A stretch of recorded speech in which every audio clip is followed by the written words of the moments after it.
که یهو توی تاریکی که فقط نور ماه یکم روشنش کرده بود دیدم کلی زن سیاه پوش، انگار که یه چادر سیاه رو سرشون بود، خیلی هیکلی بودن، با یه چیزی مثل چوب تو دستشون که دورم میچرخیدن و به ترتیب میرفتن و میچرخیدن.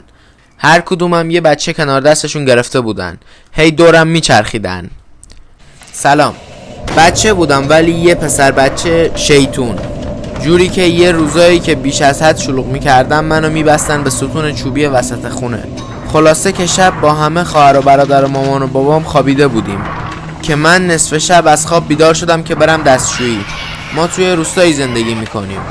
روستا هم همون جور که خیلیا تعریف کردن دستشویی‌های دور از خونه داشتن. خلاصه که رفتم و همون جور که میپریدم بالا پایین و میدویدم سمت خونه، داشتم دستامو با پشت لباسم خشک میکردم و وارد خونه میشدم که خونه ما یه راهروی بزرگ داشت. خلاصه وارد راهرو شدم که یهو توی تاریکی که فقط نور ماه یکم روشنش کرده بود دیدم کلی زن سیاه پوش، انگار که یه چادر سیاه رو سرشون بود، خیلی هیکلی بودن، با یه چیزی مثل چوب تو دستشون که دورم میچرخیدن و به ترتیب میرفتن و میچرخیدن.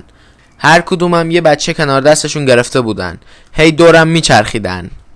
حسابی وحشت کرده بودم، نمیدونم چی شد که یهو همشون غیب شدن و از ترسم فقط تونستم برم سر جام و پتو رو بکشم رو سرم تا خوابم ببره. فرداش تا 2-3 روز تب و لرز کردم و تا چند وقت از سایه خودمم میترسیدم.